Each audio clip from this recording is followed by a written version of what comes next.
तुम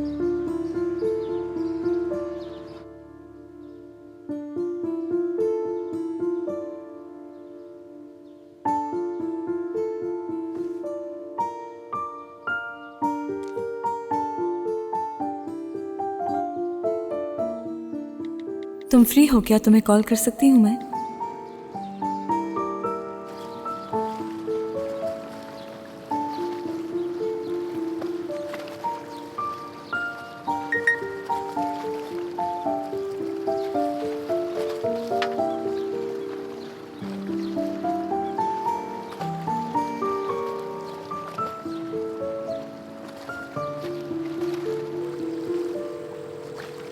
हेलो।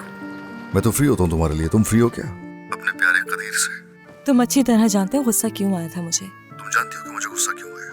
ये क्या हो रहा है? क्या है ये कदीर? क्यों ताहम हो गया है? समझ नहीं आ रहा मुझसे नाराज हो या फिर नाज से। मैं तुम्हारी बात कर रहा हूँ। नाज की फिक्र क्या है जानता हूँ मैं। और नाज को क्या फिक्र है?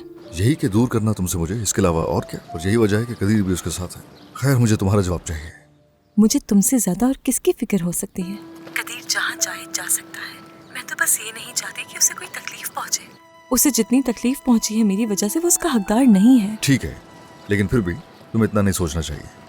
सिर्फ मेरी फिक्र क्या करो, ओके? तुम्हारी तबीयत कैसी है अब? यानी तुम्हें मेरी फिक्र हो रही है? हाँ? नो, यानी मेरे पास सोचने के लिए और बहुत सी बेहतर चीजें हैं। अगर तुम कह दो कि फिक्र हो रही है तो इससे क्या हो जाएगा? एक दफा कह दो ना प्लीज। किस किस्म की इंसान हो? हाँ, समझ गई, तुम ठीक कह रहे हो। मैं अच्छी इंसान बिल्कुल नहीं हूँ। भाई बंद मत करना। बहुत मुश्किल हालात से गुजर रहा हूँ इस वक्त। मुझे कुछ भी समझ नहीं आ रहा। अकेला हूँ। मुझे पता है तुम अकेले हो। वाकई में? हाँ बिल्कुल, हमारा हाल ही जैसा है। हमारे रिश्ते का स्टेटस ही अकेलापन बन चुका है। खैर, अब मैं रखती हूँ इससे पहले कि नाज आ जाए। अरे सुनो ना, कॉल रख देती हो ऐसे ही। मेरी बात सुनती नहीं हो, मुझे बात करने का मौका नहीं देती हो। क्यों होता है ऐसा? सही कह रहे हो, खुद पर काबू नहीं रख पाती बासौकात। दूर से खड़े होकर तुम्हें देखती हूँ तो मुझसे बर्दाश्त नहीं होता। क्या बात कर रही हो? आज मुलाकात हो सकती है डिनर के बाद? क्या नहीं हो सकता? ये क्यों नहीं हो सकता? क्यों आखिर ये बात नहीं समझती हो कि मुझे तुम्हें छूना है, तुम्हारे करीब आना है? मेरी रिकवरी इस पे डिपेंडेंट है। इस सब के अलावा ये कि तुम्हारा दिल कभी नहीं चाहता कि तुम मुझे हक करो। नहीं माहिर, नहीं हो सकता। मैं घर से कैसे निकलूंगी? तुम कैसे निकलोगे? ये परेशानी की बात नहीं है, मैं निकाल लूंगा तरीका। अब तुम क्यों सोचती हो ये बार बार? अब कोई इस घर में तुमसे सवाल नहीं कर सकता, जानती हो? हाँ, तो क्या नाज से बच सकोगे तुम? अरे तुम छोड़ो उसे। आओगी ये बताओ।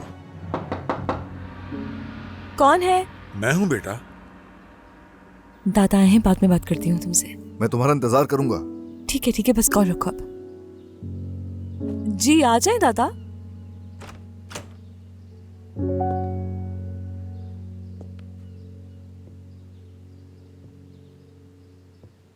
इस कमरे में आ गई।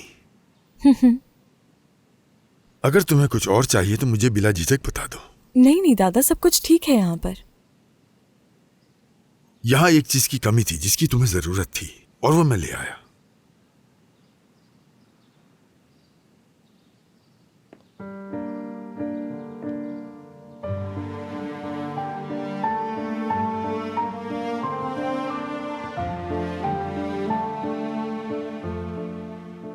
मैं ना तुम्हें और ना ही इस घर में रहने वाले लोगों को तकलीफ में डालना नहीं चाहती, लेकिन आतिफ।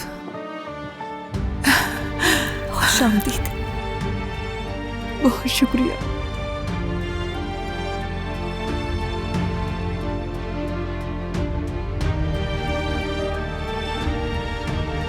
बहुत शुक्रिया आपका दादा।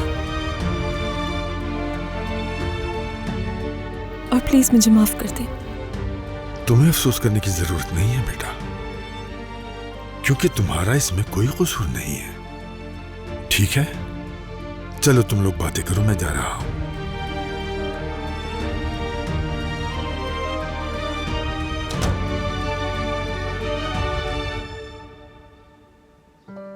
तुम्हारा कमरा बहुत अच्छा है। आप बैठिए तो आ जाए, बैठे।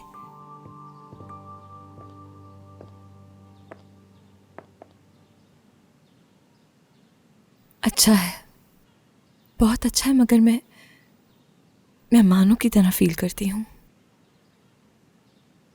मैं इतने सालों से अपने अलावा इंसिया हर एक को इल्ज़ाम ठहराती रही, गुस्सा बर्दाश्त करती रही, खामोश रहकर ज़िंदगी गुजारी। मैं खौफ से खामोश रही। मैंने यही सोचा, आप क्यों खामोश रहीं? दर हकीकत मुझे ये लगता था कि मैं इस ख़ानदान के लायक नहीं हूँ। मैंने खुद पर जुल्म होने दिया इंसिया। अगर मुझ में हिम्मत होती और अपने आप पर पूरा भरोसा होता। यही फील होता है मुझे। इतना कुछ हो गया, यकीन नहीं आता मुझे। यहाँ एक मुलाजमा की तरह बड़ी हुई हूँ। अब चाहे जो कुछ भी हो जाए, ये लोग ये बात नहीं भूल पाएंगे। तब्दीली आएगी। ये सोचो कि हम अपनी नज़र में क्या हैं। किसी को अपने ऊपर हावी मत होने दो बेटा, चाहे तुम जो भी हो। अगर मैं आगे बढ़कर हिम्मत करती तो आज ये सब नहीं होता। अच्छा बस करें, खुद को ना कोसें। तकदीर है मेरी। कभी कभार आपको जिंदगी बस एक ही रास्ता देती है। सही कहा, लेकिन मैं डर गई थी, खौफजदा थी। अपने बेटे को खोने का खौफ था मुझे, इसीलिए ही मैं पीछे हट गई थी इंसिया। मुझे अंदाज़ा भी नहीं था मेरी एक गलती हमें यहाँ ले आएगी। मुझे अफसोस है, लेकिन मैं तुमसे वादा करती हूँ, तुम्हें तुम्हारा हक मिलेगा। तुम्हें खौफजदा होने की ज़रूरत नहीं। मैंने जो बर्दाश्त किया वो तुम नहीं करोगी। इंसिया, मेरी बात समझ लो, तुम हमेशा खुश रहोगी। ये तुम्हारा घर है, तुम्हारे दादा का घर। इस हकीकत से कोई भी इनकार नहीं कर सकता। तुम्हारे आगे खुशियों का समंदर है और ये तुम्हारी खुशियां कोई भी नहीं छीन सकता। तुम्हें अपने आप पे यकीन रखना होगा। इंसिया, मजबूत बनो।